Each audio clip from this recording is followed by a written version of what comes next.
behalf of Congressman Mike Defensor to request for your endorsement of impeachment complaint against PBBM for graft and corruption. Peter, maraming salamat po.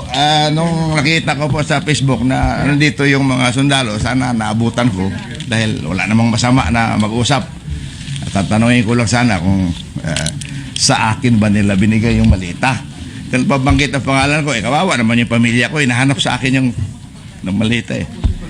So, ganoon lang po kung maaari. Wala man akong sama ng loob. Kaya lang, siyempre, takbo ko agad ako dito. Alam ko nandito ka eh. Kung wala ka rito, hindi man ako pupunta rito eh. Saka nandito Senator Marcolita. Alam naman nila, papasukin nila ako.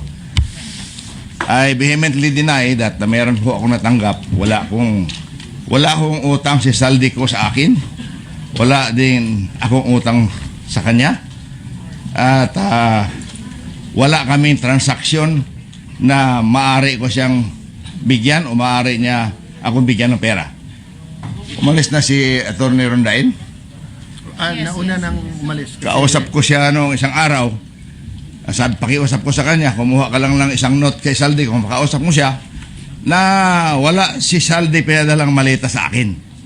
Yun lang po, hindi ko sinasabi na hindi totoo yung mga sinasabi ng mga Marines, no? Ang akin lang na ako, wala akong tinanggap personally for me.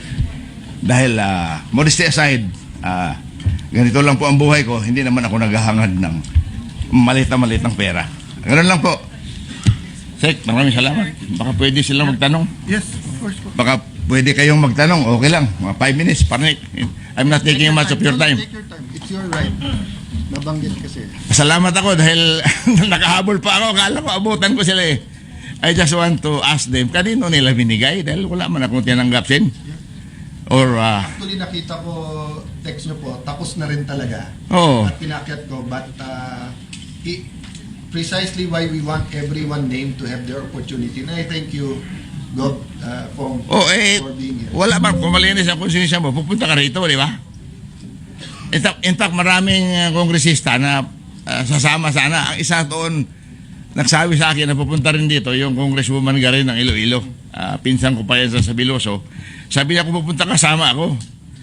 Nakita ko ngayon, meron kayong, hindi ko maalam to eh. Kung alam ko lang ito, nandito ako, maaga pa, kinansila ko lahat ang aking mga meeting. Any question? So, any question po? Congressman, since nabanggit niyo po na walang katotohanan. Hindi sa walang katotohanan. Wala akong tinanggap na pera. Wala silang dinala sa aking malita. Okay. Ibig po ba sabihin, questionable yung mga sinabi kanina ng iba pang mga witness? Hindi ko kasi narinig eh. Nasa kalsada ako kanina.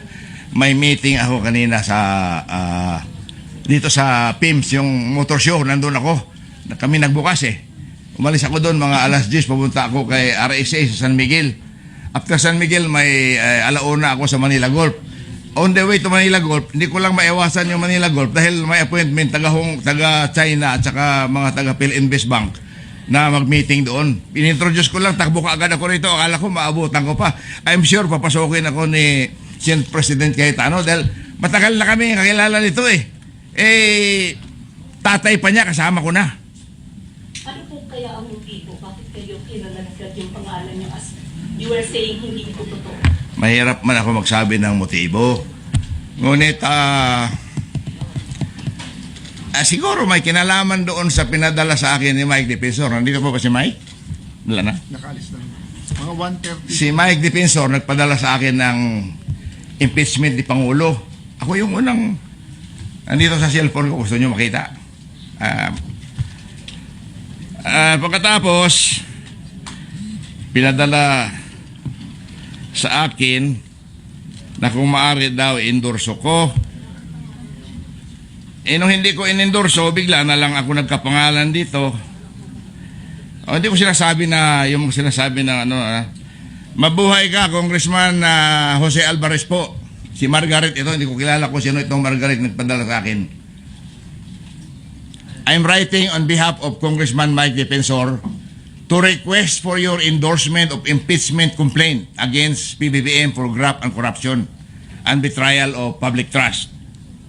Your principled stance, binula pa ako, your principled stance on accountability makes you an ideal endorser We respectfully request for your public endorsement to strengthen this effort and uphold the rule of law. Attached is the full complaint for your review. Thank you for your consideration. Hello po, will you endorse? Ang sagot ko, no, sorry. Hindi ko pa nga nabasa eh. Pinapa-endorse na agad sa akin, pinaprint ko ganyan kakapal. So, sunod noon, kasama na po ako dito sa Marines. Pero I can say categorically, wala po akong tinanggap na malita galing kay Saldico dahil wala naman utang si Saldico sa akin. Wala din ako utang sa kanya. Okay? Maraming salamat. Tatapusin ko lang. Pasensya na.